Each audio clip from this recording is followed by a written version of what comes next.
What's going on, Deadbeat friends? Dan Brock, the Deadbeat Super Affiliate. In this video, I want to talk about how I made $1,000 per month online playing video games when I was 13 years old. Alright, so this video is a bit of a tangent from my usual affiliate marketing topics, but there is a relation to affiliate marketing somewhere in this video content. Alright, so when I was 13, there was a specific video game out there that I'll talk about in just a second when I flip to my computer. In a nutshell, in this game, when you killed monsters, those monsters would drop items in the game. Now, these items actually held a particular value, a cash value, and when you took those items and sold them on eBay, you could make money by doing that. So during this whole experience, I learned some very basic but powerful principles that I now build every single one of my online businesses off of. All right, so this applies to affiliate marketing and online business in this way, whatever that means. So what I'm gonna do is I'm gonna flip to my computer, show you some screenshots in the game itself to kind of help this make sense for you and teach you what I learned from this particular game. All right, Deadbeats, let's get to the fun stuff. Here we go.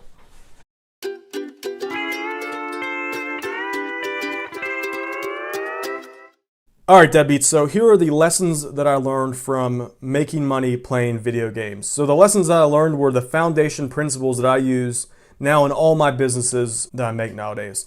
All right, so this game was called Diablo 2. I don't know if you're familiar with it. If you're not, I'm just gonna give you a quick little rundown of how I was able to make money with it. All right, so it took about 6 months or so to level your character enough to be able to beat this particular boss character. This boss character was called Mephisto. Now, he wasn't like the big main boss. He was just kind of like a second tier boss, not as powerful as the big dudes, but he more frequently would drop gear that was worth real money. So I built my entire character around exploiting this boss's weakness so that I could kill him by himself. So when this boss died, I got to keep all the treasure that he dropped. Now, meanwhile, everyone else was going after this guy. He was the main boss. His name was Bale. Let me just circle him. Everyone would go after him. Now, in order to beat this dude, you needed a party of like 4 or 5 other guys with you. Now, every once in a while, this guy would drop some super rare items that were worth hundreds of dollars each. But I found through doing this that it wasn't worth the time investment. See, he would only drop that item one out of like 20 or 30 kills. So between that and the fact that you needed 4 people to kill him, your chances of getting that item were so low that it wouldn't pay off enough for it to be worth it to you.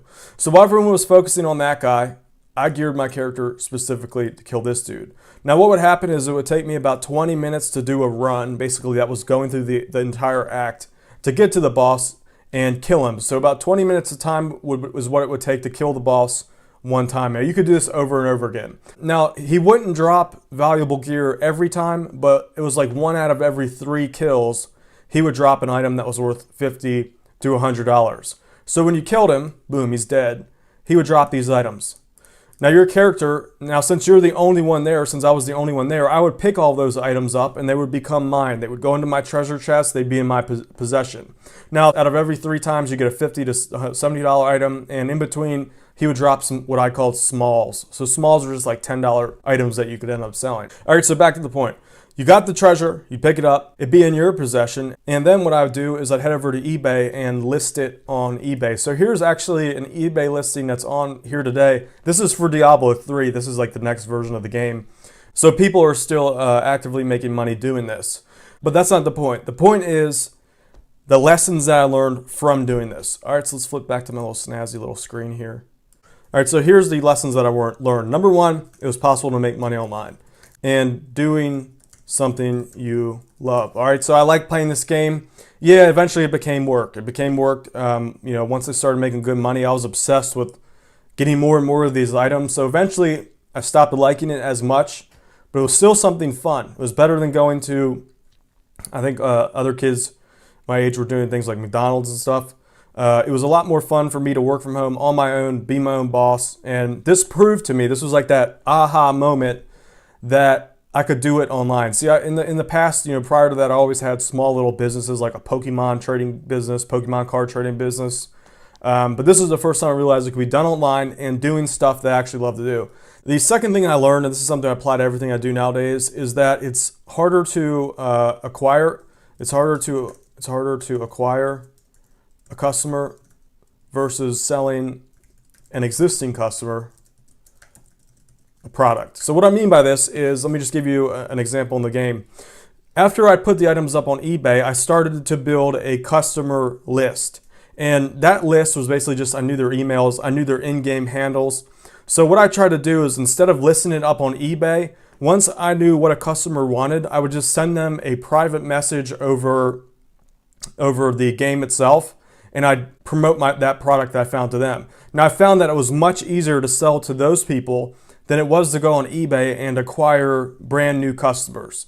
So that's just a lesson that applies to any business nowadays. The hardest part is getting the first customer, and once you have that customer, once they trust you and they like your products, it's much easier to sell them more. It takes less energy to do that than it does to acquire a second customer. So basically, treat your existing customers like gold. The third lesson that I learned is that you must poll your customers.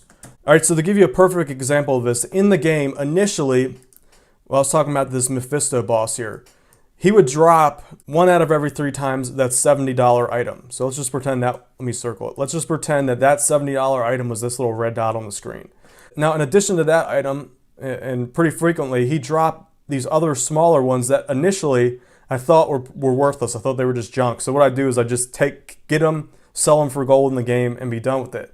But after I polled some of my customers and asked them what they wanted, I also found out that these items that I was just throwing away were actually worth $5, $10, $20 themselves. So now that equipped with that piece of knowledge, anytime those little smalls would drop, I knew that I had specific customers who were interested in those types of products. So that's just like I kept like a little mental database of which customer wanted which. All right, fourth lesson was, this is one of the most important lessons. I apply this to every single business I do, is that do the opposite of everyone else. Do the opposite of everyone else. All right, so everyone's idea, like I said, was to go after the Act 5 boss. This was the main guy, and yes, he would drop the best stuff, but it was so rare that it wasn't worth it. So I adopted the strategy to just kind of think outside the box and go the exact different direction of everyone else. So by doing this allowed me to make all the money. I was the only one doing this. I was making a lot of money doing it simply because everyone else, the whole herd, was going after this guy. So if you know, with my affiliate marketing stuff, I do the same thing. While everyone was going to ClickBank, I make money with Amazon affiliate marketing and physical products. Basically what the mainstream group is doing, I just go the exact opposite route and try to make usually these smaller piece of the pie, I try to get more of the smaller piece of pie. So you could consider this boss, smaller piece of the pie, so to speak. Now the fifth thing that I learned is that people with money will trade that money for time and power. All right, so time and power is more valuable to some people than money is. So let me give you an example of this. One of my main customers, my best customer, he was in this game, was a high-powered lawyer. He made a ton of money. I don't even ask how I figured this out. I basically just messaged him. I was like, dude, I just don't understand, like, why do you keep, I'm happy that you do buy all my stuff. I'm just curious, like, why do you keep spending such good money for these items? He was basically like, my real job, I'm a lawyer. I make like some insane amount of money, like $500 an hour. And basically it makes more sense for me to spend $50 and $100 at a time for your stuff because I'm making so much money. So he was willing to trade his money to save him hours and hours of his time. Now, I was a 13-year-old kid, so that $100 to me was, worth a lot more than it is to him, obviously.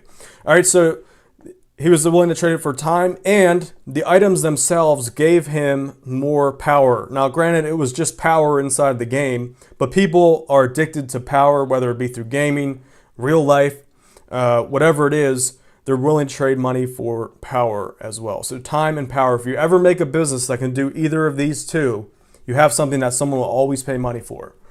All right, so the sixth tip is to reframe your mind to think in terms of opportunity. All right, so what I mean by this is that you need to shift. This is such a hard tip to explain how to do this, but you need to shift your perspective and look at everything that happens in life as some chance to turn it into an opportunity. All right, so this is just really has nothing to do with being smarter or more clever than everyone else. It's just a way of shifting your mindset from having fun or enjoying an event or whatever it is to thinking about instead how you can make money off of these events. I know it really doesn't make sense. Basically, when I'm playing the game, I'm thinking, maybe I could turn this into money somehow. Or look, this guy just dropped this item. Maybe if I do this again, he'll drop it again. And if he drops it again, that means I can do it more and I can make more money doing it over and over again. All right, so everything that happens in your life, every minute that you spend, think of it from a position of how you can turn this into money. It's kind of a skill. It's a different mindset. It takes a little bit of time to develop. But if you start thinking in this terms, this is how you find these hidden opportunities that no one else really knows about. All right, so that's tip number 6. That wasn't a very concrete tip, though. I know it's abstract. Tip number 7, final tip, and that is eventually I learned that trading time for money is a losing game. This is exactly why the lawyer was paying me money instead. So trading time for money is a losing business. All right, so what I mean by this is that if you have to do any kind of activity or business where you have to invest a direct portion of time for a direct portion of money, this is not something that you want to be in. Yeah, you can make some good money doing it, but normally, or unless you're making $10,000, $20,000 a pop, you want to avoid trading your time for a specific portion of money. So after I learned this lesson, I started to rethink about every opportunity that I saw. If I thought of an opportunity, if it required me to trade my time for money, I would cancel that idea out. So this would give me less opportunities to make money on, but now I'm focused and looking at the right kind of opportunities. All right, so this is what led me to starting a web hosting company. I knew that since customers were paying me monthly, that means that I wouldn't be trading my time directly for money. I'd be able to snowball the profits because I'd put in a small amount of time and I'd get exponential return by having customers that pay me money. Those customers every month, and those customers would stack upon each other. So it would create kind of like an exponential growth curve there. So that's how I reshaped my mind, just to look at ways to make money without having to trade time directly. So that led me to web hosting and eventually affiliate marketing. So affiliate marketing is basically what I do now to make a full-time living. I know this is a bit of a tangent. Affiliate marketing is what I recommend you guys do right now if you're watching this channel, especially if you're a beginner. I do have a guide for that. I know this is out of the blue, but here on this page is the guide that I put together that shows you step by step how to earn affiliate commissions through Amazon.com. So this is not trading time for money directly. Initially it is when you start the business, but the benefit is that your content will start to snowball, your YouTube channel will start to grow exponentially. And when you put in, say, an hour of work today, you'll make dividends, so to speak, from that hour years upon years from now. All right, so that's the business model I recommend everyone get into now, especially if you're a beginner, if you're trying to make money online. It's not video gaming, although you could make a video game affiliate site if that's something you're interested in. Anyway, for that guide, go to deadbeatuniversity.com/guide. I'll put that URL up right here. This is 100% free. Again, it shows you step by step how to earn passive income through Amazon.com. All right, Deadbeats. So I know this video was a huge tangent. I hope you enjoyed it. So just something that I thought I'd create. Subscribe to my channel if you haven't. There'll be buttons around here somewhere. Share this video with your friends and comment below if you have any questions about anything I talked about here in this video. My name is Dan Brock, the Deadbeat Super Affiliate, and I'll see you Deadbeats later.